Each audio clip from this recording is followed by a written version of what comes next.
This is Daily Blast Live. We're talking about what you're talking about. Real, honest, entertaining, live. DBL starts right now. 3, 2. Welcome to Daily Blast Live. It's Friday! Hold on, Tori. Hold on. Uh-oh, I think I know what's going on here. It's Friday. Oh my God, I love it. It's a terrible look. Whose glasses are those? I think they're mine. They're mine. No, binary. They're binary They're binary glasses. All right, it's Friday, October 25th. I'm here with Al, Brandon, Lindsay, and I'm Tori. Let's get right to it. We do begin with breaking news. This is just in. We are live, and we just found out that Felicity Huffman was released from federal prison this morning. After serving just 11 days of her 14-day sentence, Felicity began her time at Club Fed on October 15th. But apparently it's normal policy for inmates who are set to be released over the weekend to get out early. Wow, some hard time there, hard time. This country is awesome.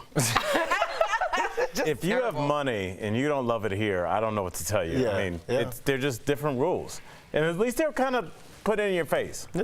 I thought there was a minimum, like you have to serve your time if it's under a certain amount of days. There is, and I looked into that, and legally it's because they want to get people out for the weekend early, so they let you go on a Friday. Sounds like school. Yeah, so it really is about overcrowding, but I think you're absolutely right. If you have money, you have two different justice systems. And are we counting her first day and today? They counted the first day when she walked in as a full day.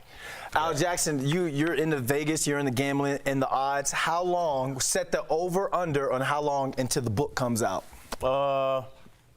I think there's going to be a made-for-TV movie first. Ooh. I think you can throw that script together in 10 minutes. I think she did it in jail. Yeah, I feel like 2 months. Basically, she walked out like, Oh boy, No, we're back to the glasses. I'm released. I'm Felicity Huffman right now. Oh man. Well, you will never guess who turned up. This is going to be interesting at an open mic. Have you guys seen this in New York City? That's Harvey Weinstein, okay, at a bar in Manhattan. Well, one of the female comedians confronted him during her set. Take a look at then what happened. I'm feeling a little tense. Anybody else? Yeah. I'm a comic. And it's our job to name the elephant in the room. Do we know what that is? Yeah, it's Freddy Krueger in the room, if you will. I didn't know that we have to bring our own maze and rape whistles to Actors Hour, y'all. No? Whew, but that's not all. Harvey got totally called out by another woman who went off on him. She was actually later removed. Now, this may be a little uncomfortable to watch for some people. Take a look. No, nobody's gonna say anything. Nobody's really gonna say anything.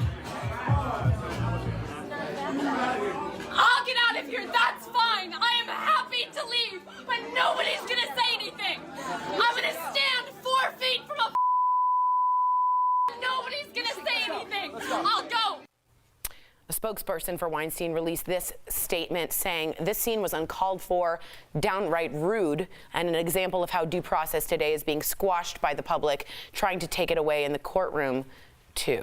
We have a comic here on the table. I was a comic, but he's a real comic. How did you feel about that situation? I mean, open mics and just comedy shows in general can be, they can get tense. And comedy, it is spoken word, and you can talk about what you want to talk about. Maybe that was just her improv. I doubt that. It looked like somebody that was triggered by him being there. And she did announce that both women had been sexually assaulted, and that she felt that she never got to say her comeuppance, so this was her comeuppance. Right, and I mean, and she took her opportunity, but there'll be two sides to this, and I hate to be on both sides of the fence, but a lot of people will look at that exact same incident, and they'll say, hey, I feel you, girl, I support you, you said what you should have said, and half the people will look and say, this man has not been convicted of any crime in any court of law thus far, and you are now impeding on his rights to live a normal life until he gets his just due in a court of law. So, I mean, Brandon, what if O.J. Simpson had come in? Are you not going to address? He was acquitted.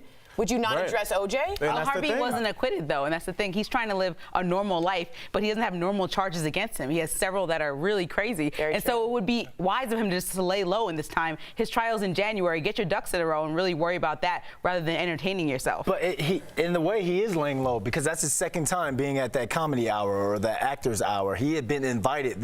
He was actually invited by the event, the people who put the event together. You can turn down an invite. No, I understand, but if it looks like you're about to go spend a lot of time in the clink in prison, I'm going out. I'm going to hang out. I'm going to do whatever it is I have to do to get myself ready because you're about to be locked up somewhere. I hear that. That's a great point, actually. But with young females performing, you don't think it looks a little weird? Once again, he was invited. So put that on the. And it's a comedy show. They're allowed to do what they want to do, but he is allowed to go out in public. I mean, we can get into bail and who should be allowed out and who shouldn't. We've done stories on people that sat in jail for 2 months over a $75 bail. But again, it goes back to our first story. It's money. What do you have the means to do? He has the means to get out of jail, and he's out of the comedy club. And we're not mansplaining or condoning this at all. Absolutely. No, not at all. Of course not. All right, DBL Nation, let us know what you guys think. Well, we've got breaking news coming in straight into this studio. Kelly, what is going on? Tori, there are more than a dozen wildfires burning in California right now, destroying homes across the state. Take a look at this incredible video showing people running from their home as they try to get away from the flames burning on the hill right behind them. We know dozens of homes have already been destroyed, and Tori, the winds are not expected to die down anytime soon. Now, if there's any good news here, there are no reports of any injuries. I'll keep you updated. Wow, we offer prayers and wishes here. We'll keep track of that. Thanks, Kelly. Well, one dad says he can't afford childcare, so when he can't leave his son with family, he brings his child to work. But this man is the mayor of Providence, Rhode Island, and because his wife is a full-time law student, he says they can't afford childcare for their son. So this is a struggle we at DBL realize that a lot of parents have. But what do you think of a mayor who has to bring his 15-month-old to work, especially since you can kind of change the laws as mayor, right? And also a mayor that makes close to 120 grand a year. I don't think that he has to go with that specific child care to get his child taken care of. And so it seemed to me like more of a photo op than actual someone who's trying to institute change, and that bothers me a little bit. I feel. Did you guys read the same way? Of course. I mean, he could, but I mean, it does bring to light a different struggle that a lot of people have. Our own Jeff Schroeder is dealing with it. Our own Sam Shocker is dealing with it as well. When you move to a different city and you don't have family there, not having family in place is a bigger deal than most people know, because now you have to start talking about leaving the thing you care about most on the planet with somebody you met 2 weeks ago. Yeah. So it's a really scary thing, and it's super expensive. I would say for most people, childcare will basically zero out one partner's income. So it's that serious, you know, and a lot that, again, that's when people have to get second jobs and people are away from their kids more and bad things can happen. So it's kind of a cycle. Well, Brandon, what if he then moved on to make a paternity-maternity leave for Rhode Island? Would that be a good way of doing a photo op? Yeah, because obviously we're talking about it. So now hopefully he has some sort of piece of legislation already written up that he wants to kind of bring forth. And now he has the awareness and the attention on it. So you go forward with that. Would be nice, but can he, and I'll ask you and to everybody, can he implement laws for private businesses? No, but he can certainly do for, like, let's say the state legislator, all of them get paternity leave, adoption leave, and if you're in a homosexual relationship, leave no matter what. That's something that you could do. How much is child care per year? Like, I mean, it depends on where you live, yeah, but I mean, it does. I mean, he's saying it's 20 grand a year for him. Yeah, 20 grand a year. It's a couple $100 a month. Yeah. I mean, a week. So you do that math, you know, $300 a week times 4. That's a lot of money. Little Brandon's going to be sitting at Al's desk. Hey, when I have a kid, 20 grand a year. I mean, it's really crazy. So I like that he's doing a spotlight, but I agree with you, Lindsay, it did look a little photo op-y. Well, today we are remembering and honoring the great Representative Elijah Cummings. He is getting a final farewell today in eulogies by former President Barack Obama and Clinton. But in this divisive time, we here at DBL think it's very vital to show you what happened yesterday when Republican Representative Mark Meadows of North Carolina gave an incredibly emotional eulogy. Take a look. So Elijah has left his tent to go to a mansion, a better place. Perhaps this place in this country would be better served with a few more unexpected friendships. I know I've been blessed by one. I mean, I don't care if you don't like politics, but the friendships between that cross the aisle always gets me. The McCain-Feingolds, the ones that can move, the Biden-McCains, the Elijah Cummings and Mark Meadows. This is a moving story for anyone. Yeah. Go ahead, Lindsay. Well, Nancy Pelosi got up there and she said in life and death, Elijah brought both parties together. And I think that he really did, judging by him being the first African-American to be, I guess, have his burial inside of the state capitol. Right, exactly. Something that never happened because it had to be voted on by both sides. And he also brought 4,000 people together and people that were still lined up out the door trying to get in there. So you know this is a person of great stature and he's going to be missed. And I know you guys hated the whole Ellen question at the Democratic debate, but I think this is so relevant to this right now because I understand people wanted to hear about climate change and all that, but this country, as we're going to talk about in our fifth host and we're going to vote on, is kind of looks like we're on the way to a civil war. So this thing of bipartisanship, I hate that McCain had to die or Elijah Cummings had to die to bring forth both parties, but at the same time, it's good to see.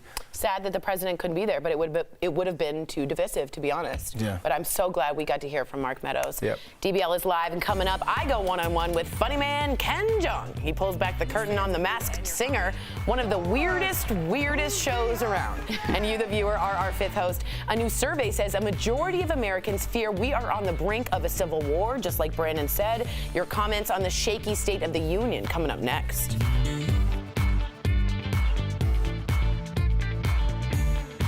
Hi there, DBL Nation. Kelly Schubert here with the DBL Digital Team. I'm tracking all the breaking and trending news for you. Happy Friday. We are happy you're here with us.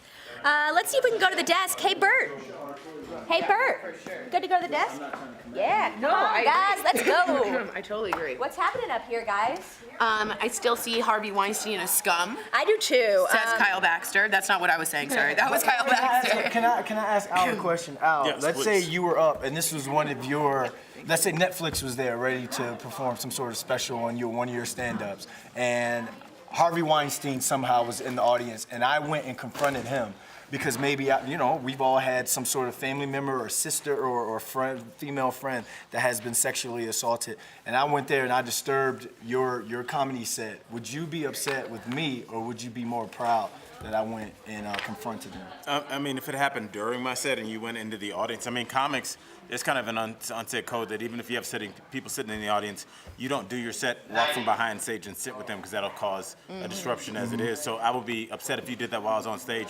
If you did before I went up or after I went up, a good friend of mine, Robert Schimmel, who passed away a long time ago, said, if you're the headliner, you should be able to follow anything. So if you do it, whatever you do, if you set the stage on fire, I should be able to go on after there and tell jokes. But I would say from what and Al was saying earlier is that it does set the floor on fire for the next comic, right? Like, it's not easy. It's not a kind thing to do. If it's not Harvey Weinstein, I wouldn't have said it's okay, because it's not easy for the next comic to bring a room together that's so very uncomfortable. Would you agree with that? The next comic said he wants to. We have an elephant in the room. Yes, it's the person who created Good Will Hunting. Thank you so much.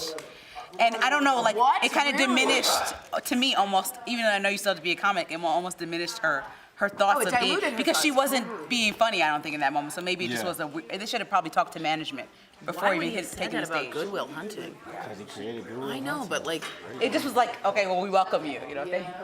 Guys, give us your DBL take on all these stories, and you might see your comments on the show. Bye-bye.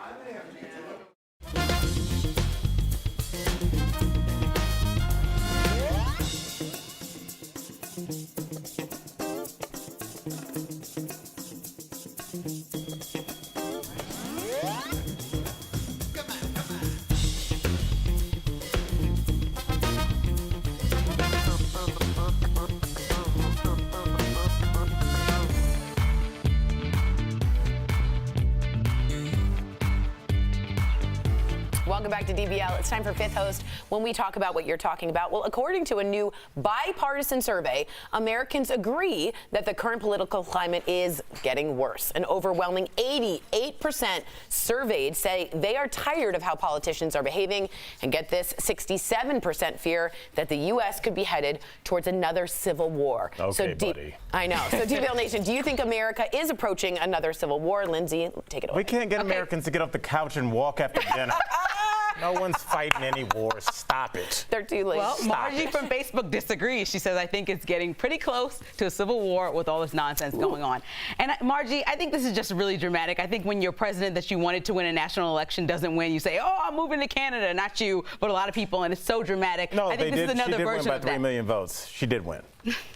The system set up so that it doesn't matter. But I'm go answering Margie's statement right now. She won by 3 million votes. We got a civil war at the table right now. Eric from Facebook says, civil war? Really? Things are not great in many ways, but our citizens are not going to split down the middle and shed one another's blood. Yeah, at the end of the day, I think a lot of it is a lot of tough talk. But then again, you see the climate of where we are in American society, where every day some sort of societal group is outraged about something. I think there are too many separate groups of people being outraged for there just to be two sides to be some sort of civil war. All right, interesting. Judy from Facebook says, we can't allow another civil war.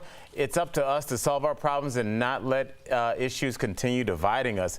Judy, in a perfect world, unfortunately, divisive issues provide fodder for TV shows and provide the political candidates their re-election tools. So I don't think we're going to see it go anywhere. I think that the people that we elect is representative of us. When we're done for this kind of behavior from our candidates, it'll be over. But as long as we keep putting people in Washington that said we're going to fight the other side no matter what, then that's what we're going to have.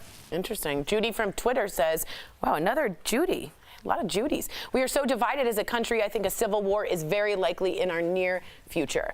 I've always considered America a pendulum, right? So we swing this way, and then we swing this way, and right now, I agree. We are way over here, and I think the Trump administration, in no disrespect, is an aberration or change from what the other administrations have been. Do I think we're going to come back to the middle? Yes, I do. I think we're going to be healing. We just need someone a little bit more moderate and not so extreme, and you'll see the country just take a deep breath, I believe. But how do we heal? There has to be some sort of chaos. I think as we move towards the center, this isn't that chaos. I'm real chaos to where there are real tears. So someone dies or a group of people dies. Heather Heyer's already died. I think we have seen that. And we're still. I think we're way over here, and I do think the country likes to be more in the middle. Okay, Brandon from Twitter says, if we're not heading towards another civil war, then it probably will be World War III. And like I said, I just think this is extreme. I do think that a lot of ugliness has come out over the last 4 years in our country across the board with, you know, police violence, in politics has gotten really ugly. But I do think that you need to bring about that kind of stuff in order to make change and move forward and be better. And so we will see what happens in the next couple of years. That's true. I'm sorry. Do you think if we see more bipartisanship and it's not some sort of political funeral, do you think that will bring us together closer? I don't think we're going to see it. I think people don't want the people that sent those people to Congress don't want that. They want arguments.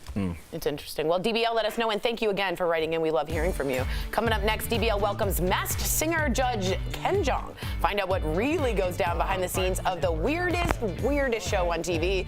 Next in Chatting with the Stars.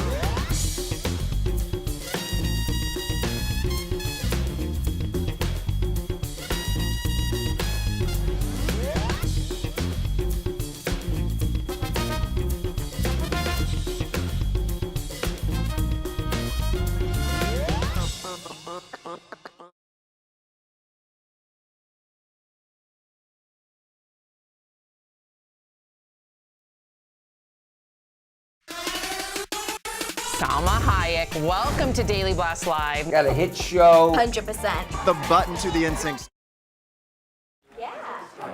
What's up, DBL Nation? Everybody is saying Happy Friday. Happy Friday right back to all you guys online.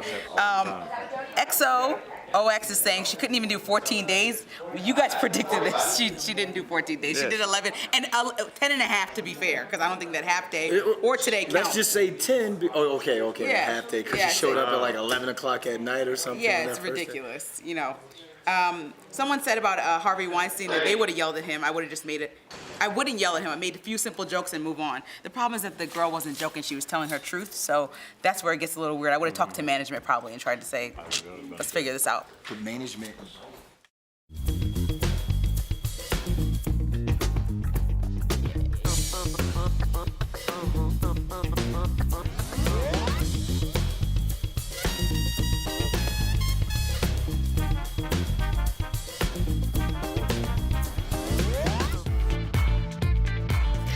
Welcome back to DBL. Earlier, I spoke with actor and comedian and doctor Ken Jong. He's giving us the inside scoop on the weirdest show on TV that I'll never understand, The Masked Singer. Ken, welcome to DBL. We are all huge fans of you and your comedy. I know you're here to talk about First Responders Day, and as a former doctor, you are all too familiar with first responders. So how can we support these everyday heroes who at DBL we love? You know, they're the most important, front line element of healthcare. And so to me, having worked with first responders and all throughout my medical career, I can't think of a better way to celebrate First Responders Day by, giving them a toast with Heineken 0.0, alcohol-free, and it's the right call to be on call. Oh, that's good. And that's good. Yeah. Yep. I came up with that myself. Did you really? Improvised line. Improvised line. That's so good. I want to ask, you're a judge on Masked Singer. What is it about this epically weird show? We talk about it every week that connects with audiences so much. It's the #1 show in Korea, and I'm of Korean descent. And my mom sent me like video links of the show, and she said, and I quote, you know, the show will be a hit and this will be good for your career. Whoa. And she actually said that. I'm not even kidding. So basically, I did the show, you know, to please my mom. And so it really did. I was like, all right, just get off my back. I'll do the show, you know? You were a terrible, notoriously terrible guesser. You once mistook your own former co-star Margaret Cho for Melissa Rivers. I think maybe like Melissa Rivers, maybe. Has it gotten any easier for you? No, I've gotten dumber. Okay, and I'll tell you why. Okay. I think I'm like the Homer Simpson of the show in terms of guesses. Now, in honor of yeah, first I mean, when you think the poodle is Dog the Bounty Hunter, that pretty much, which was a real guess of mine last year. Yeah, that was a hard no on that one. Yeah. So in honor of First Responders Day, and all that they do in Florida especially, we want to have you guess which of these Florida man headlines is real or fake, okay? So I'm going to give you a Florida headline, and you just say real or fake. Okay, number one. Yep. Florida man accused of robbing Chinese restaurant at Finger Point. Is this real or fake? That's fake. Okay, that was real. Florida man with no arms charged with stabbing Chicago tourist. Is that real or fake? Fake. Real. It actually happened on your birthday, July 13th. And finally, Florida man learns the hard way. He stole laxatives, not opioids. Is this real or fake? That sounds real. Oh, that's so real. They're all real. That was excellent job. You got the last one right. I'm amazed. That's a hard day for that guy. Wow, that's what I'm actually smarter at Florida man guessing than I am on The Masked Singer. We should start a new show. It'd be very niche audience. I think that's really great. The mask. Hey, the Florida mask. We just do that. It's totally true. Yeah. Ken, it's been such an honor. I love talking to you. I hope to someday work with you in an improv situation. Good luck on Masked Singer. That'd be amazing. Good. Thank you very much. Absolutely. Thank you. He's so cool. We'll be right back. Promotional consideration is brought to you by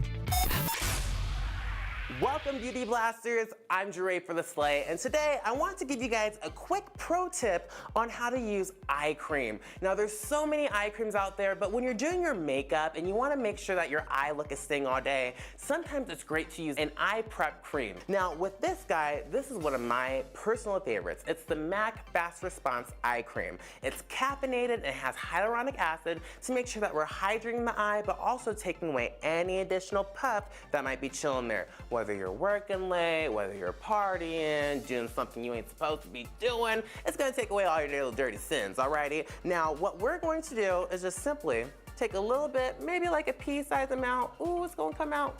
That's all you need there, guys. You don't want to overdo it around the eye, because if we put too much product there, it can actually create more texture and more weight from too much weight being on that thin little skin. And all you want to do is actually take your ring finger. We use this guy because it has the least amount of pressure for using against that gentle skin area, and tap right against your eye.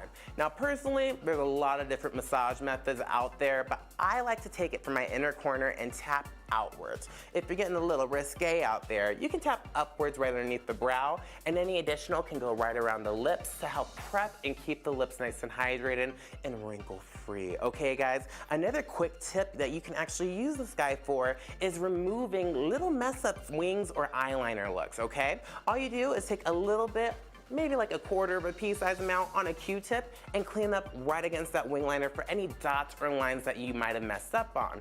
One more thing you can actually do too is use that for lip liner as well, for perfected clean lip liner without having to restart and make that line way bigger. So let me know how this tip works for you guys. It's once again MAC Fast Response Eye Cream, and it's magical. Go ahead and write me in at Jeray for the Slay on any social media platforms, or comment right below to see more or talk about everything you've learned today. We'll see you guys next time.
Welcome back to DBL. It's time for DBL's Superstar of the Week. I love this one. Sanitation worker Billy Shelby knows all about kindness.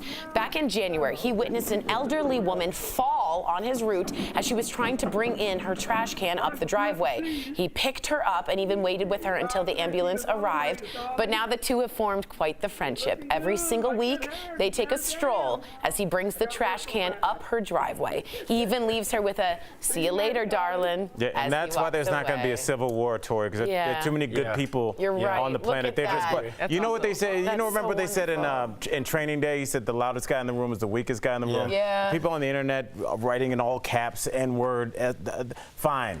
The people like that That's what we need do everything. more of. That was caught on like some kind of weird camera because he doesn't tell people how they live Exactly. their life. And speaking of friendships, a lot of you guys write in and say, are you guys really friends? Well, check out what we did for breakfast this morning. That's our executive producer took our picture. I look like I take care of a city park. I look sanitation worker. Sorry. We look good. We look really Ladies. good. Get out of here. Brandon with the glasses. Stop.